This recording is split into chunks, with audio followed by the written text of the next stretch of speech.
All right. Why don't you walk us through some of these takeaways as we start to move towards Q&A portion?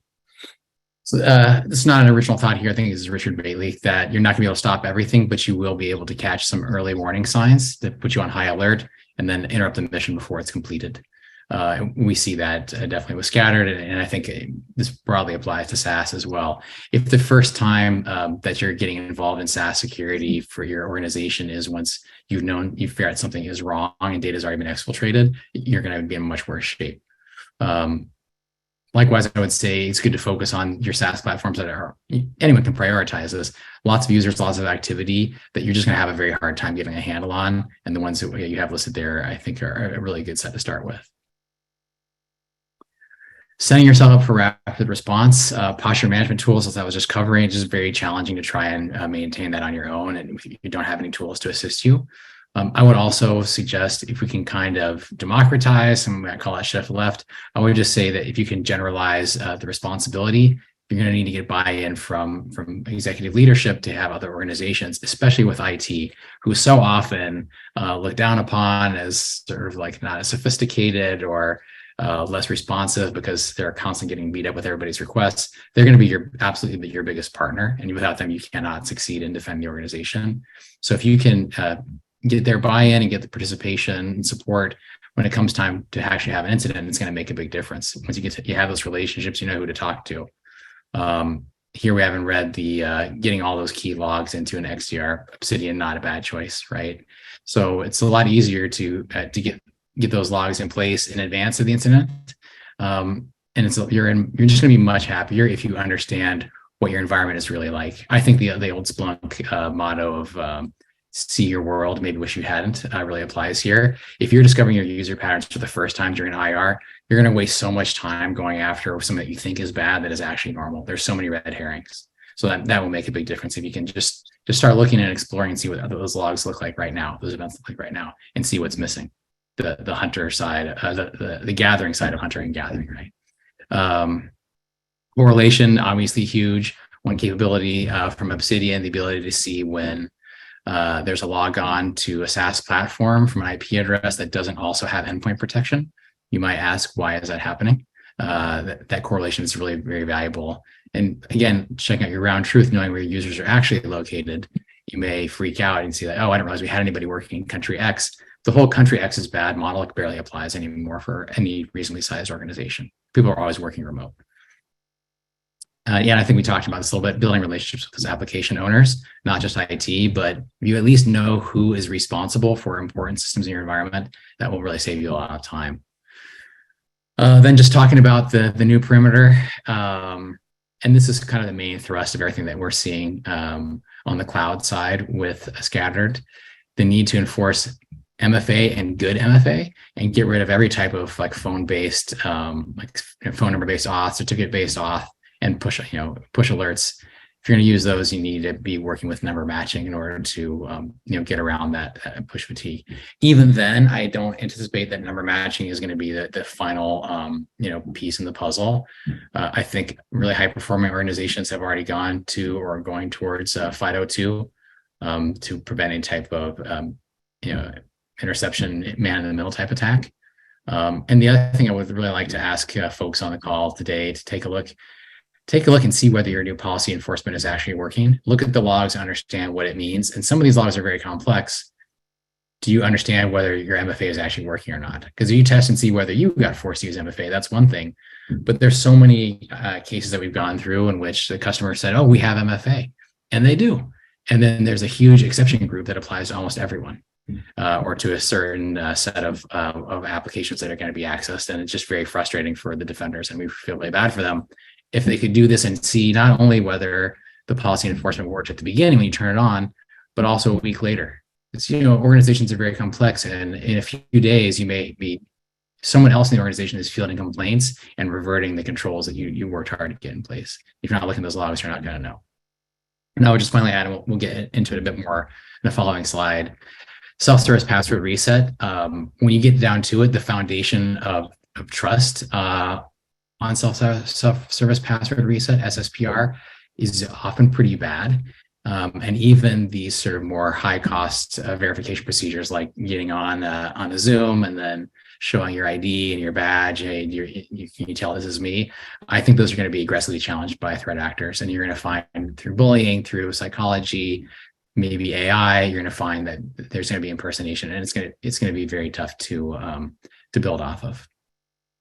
Yeah, I'll just throw in real quick a story of we observed where every time any employee was having trouble with their MFA, like they got a new phone or whatever, rather than just fix their account, the outsourced IT team would disable MFA for the entire day for the entire company for 24 hours. And we're like, why is MFA being disabled for the entire company just because someone lost their phone or whatever, right? So anyways, like you said, it's dynamic. You got to keep on top of it, that kind of thing. Giving Alexi a breath for a minute, you can certainly add in some comments in a few, but maybe I'll take this section. So, what are you looking for? Well, I mean, that's the $1 million question, right? But we'll give you some ideas to start with. And we know there's a lot of bullet points, so we've tried to put the ones in red, like on the previous page and this page, maybe where you start. But you got to keep an eye on those privileged users, the ones that can reset other users' accounts or access new information or grant things, that kind of thing. So really keeping an eye on new privileged users, changes to passwords and factors, maybe even new locations for privileged users. You got to keep an eye on them. We talked about the SaaS backdoors and integrations, new, credentials or privileges that are added to an existing app. That's not usually very common. Usually you authorize some integration and then it's set and it's quite predictable in what it does. So if you start to see, deviations or changes to that can be a really big flag. And, similarly, malicious or unwanted apps that read, all email, all files. Just, you got to keep an eye on that stuff. Unfortunately, we do see things like Amazon Alexa, Roku, Python, PowerShell, all that stuff. Like, start looking at it, start trying to clean it up. Not necessarily malicious, but we do see malicious actors using, especially things like Python and PowerShell. And then API keys getting created, right? Again, you can reset passwords maybe, but maybe the API key is still valid. So before I talk a little bit more, Alexi, I think you guys have seen some stuff, especially around service principals, right? Yes, that was especially interesting with the, I'm blanking on the name right now. Oh, Stellar Particle. The Stellar Particle family of attacks, where service principals and enterprise applications were used as sort of cutout. So you add privileges, add a credential, and then you haven't really added anything that looks malicious at the outset unless you're really looking at the details. And almost no one was reviewing that back in those days, even though these type of attacks were published by one particular Finnish researcher, a long time before they were used. Sometimes just days before they were used by the Stellar Particle cluster. Yeah, for sure. And then continuing on, sometimes you can say, hey, look, our company's not allowed to be in a certain country. So if we see certain activity from that country, like, alert on it. But as Alexi mentioned, you can't necessarily do that in today's world, just with travel and other things. So, maybe looking more at what's appropriate from an ISP perspective, and start looking at ones that are, maybe less trustworthy. We don't necessarily need to name specific names here. Maybe we should, but I know Alexi and I were joking that we have certain ISPs that as soon as we see it, we're our sort of hair on the back of our neck goes up. We're like, oh, this could be it. IP addresses, if they start with a certain number, you just automatically know they're bad, and they're always bad every time. But no one's locking them yet. So something that we really like about Obsidian is that you can pretty much flag those bad ASNs right away, and it just makes it a lot faster. Eventually, the adversaries will adapt and stop using them, but they're getting away with a lot right now, so we can slow them down if we use that. Yeah, and to that point, thank you for that. A lot of times these malicious ASNs also do have a presence in like the US or whatever, some of these co-hosting facilities or, just sort of different personal VPN blocks and things like that. So again, sometimes the country is a huge flag, but other times it's the next city over in the US or whatever. And I know we might have a global audience here, but I think you get the point. Tor activity, because of the previous bullet around using other, co-hosting or sort of personal VPN facilities to be able to reach your target, Tor is maybe not as popular as it was, but certainly if you see that, you should absolutely look at it. It's either a policy violation or or malicious activity. Similarly, when you start to see MFA changes or things that should be much more rare, like logons, okay, maybe that user is traveling and needed to use a VPN in the US or something. But like, it should be so rare when they're changing aspects of their account that if you start to see that from a high risk network, you should flag that, right?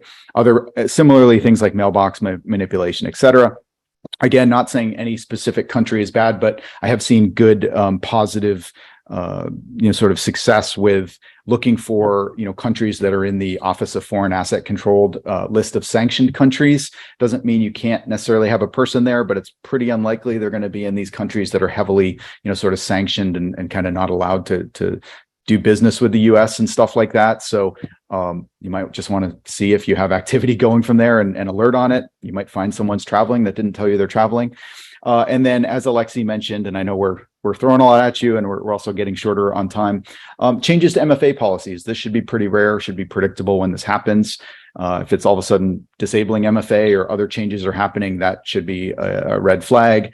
Looking at HR management systems, CRM, huge exports of information or things like that. Similarly, in systems like ServiceNow or other ITSM systems. And I know, Alexi, you're big on this, right? The whole, like, if you look at something and it's legitimate, at least you learned more about your environment. That's right.